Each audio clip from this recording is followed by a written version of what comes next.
What's up, everybody? My name is Justice. Welcome back to my channel. If you're new here or if you haven't already, go ahead and click that subscribe button and we'll get right into the video.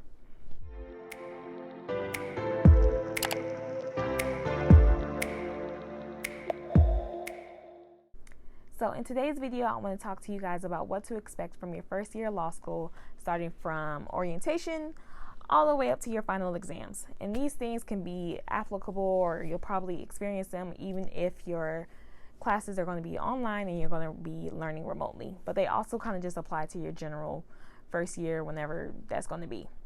Okay, so first, orientation. My orientation was a full 5 days.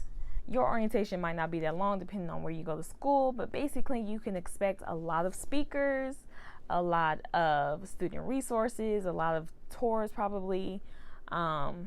Your law school is probably going to introduce you to the faculty, some of the students in the student organizations. My law school personally went through like a lot of our resources that we have for like wellness and mental health and things like that, which I thought was really cool and important. Obviously, you're also going to meet some of your fellow students, so it's just important to be nice and to be open, because these are the people that you're going to be having classes with for the rest of the year. Speaking of classes, you might start some of your classes during orientation. I know for me personally, I started our contracts and our legal writing class. So having 2 classes start while we were actually in orientation was pretty useful. It kind of got like that nervous energy out of, I think, of a lot of the students, because once you get in orientation and if you're there for more than 3 days, you're probably just going to be really, really anxious just to start. So having those classes start was pretty helpful for us, or for me personally.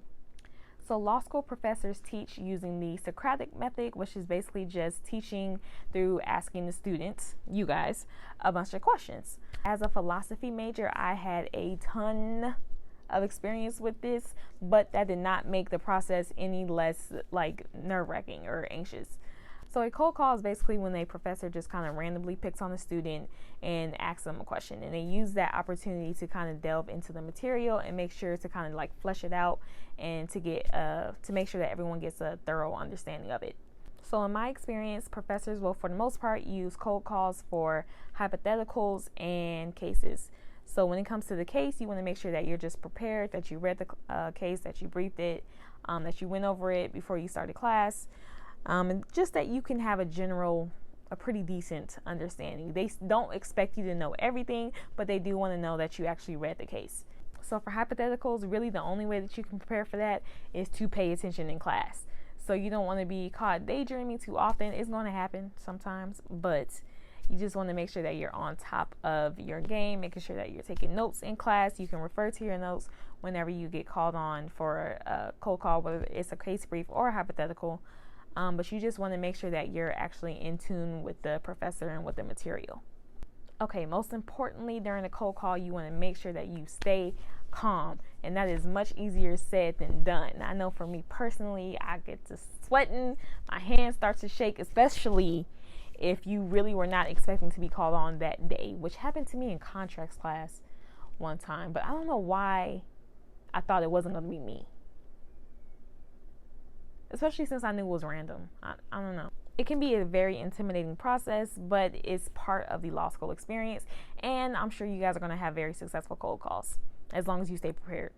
Legal writing. Bluebooks. Yeah, let's talk about the Bluebook, okay? So, legal writing basically has its own form of citation that you have to learn as a law student. It can be very tedious, sometimes boring. So legal writing will probably come more easy to some people than to others, but for everybody, I just would suggest that you make sure that you use as many resources as possible. Number one being your professor, because they know what they're grading on and they know what they expect from you. Don't be afraid to go to your professor for anything. Any of your professors for any classes, like they're there to help you, honestly, no matter how intimidating they might seem. If they might seem a little mean, honestly, they want you to learn. So that's kind of, their job. So don't be afraid to go to them. So this is one thing that I was not expecting to do that much in law school, one thing that takes me out of my comfort zone, and that is networking.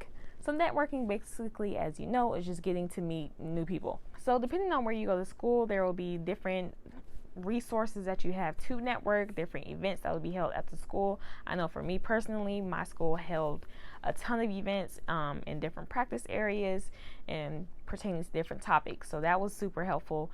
I probably didn't take advantage of it like I should have. Like I said earlier, networking is like one of my least favorite things to do, but it's super important. Networking honestly is what's going to get you your job after law school. So in the time of the COVID-19, networking events probably aren't going to happen the same way that they would have previously before. I don't know what my school is necessarily going to do when it comes to stuff like that. I know there have been like some Zoom panels, and your school might be doing similar things like that. But I would suggest that if you're watching this and we're no longer in the middle of a pandemic, or if you are watching this and we still are dealing with this, basically just take advantage of as many networking events as possible. Get used to talking to people, get used to talking about yourself, get used to listening to people, because lawyers like to talk about themselves a lot.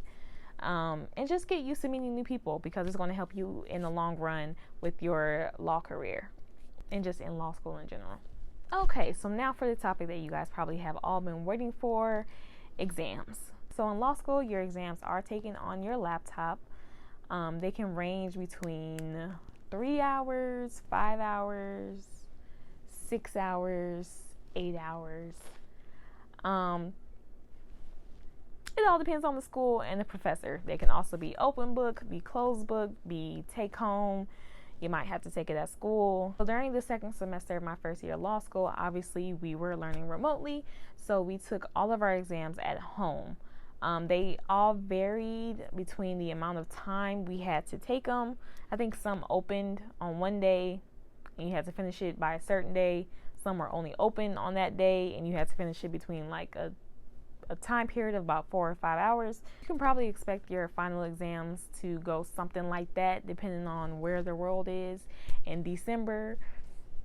Who knows? So if you will be taking your exams at school or in person, you can probably expect them to be about 3 hours long, depending again on where you go to school. It's a very strict time limit. It can be super, super, super nervous, obviously, especially your first time around. But I would suggest really just to study, and then study some more, and some more, and some more. Law school finals are really just that intense, and because of the curve, which is the next thing I wanted to talk about, you want to make sure that you do as well as possible. So the curve basically allots a certain amount of students in each grade. Did that make sense? No. So basically, only a certain amount of students can get A's, B's, C's, so on and so forth, whatever your school's grading scale is. And that percentage of students or amount of students kind of varies also from school to school.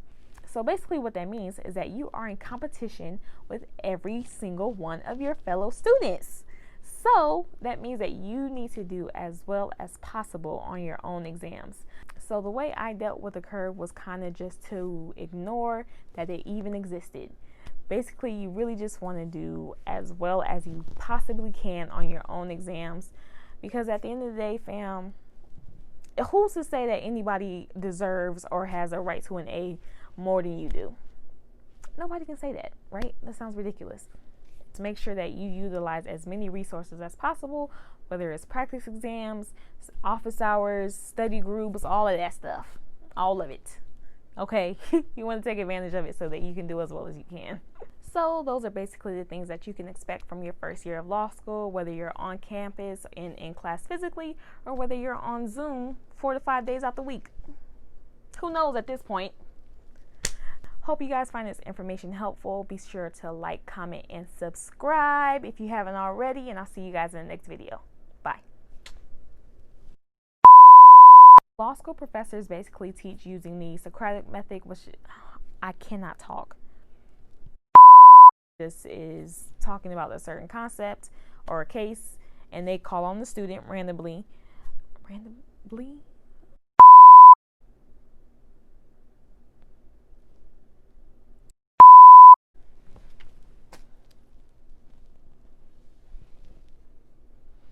Okay, guys. So that was kind of fast.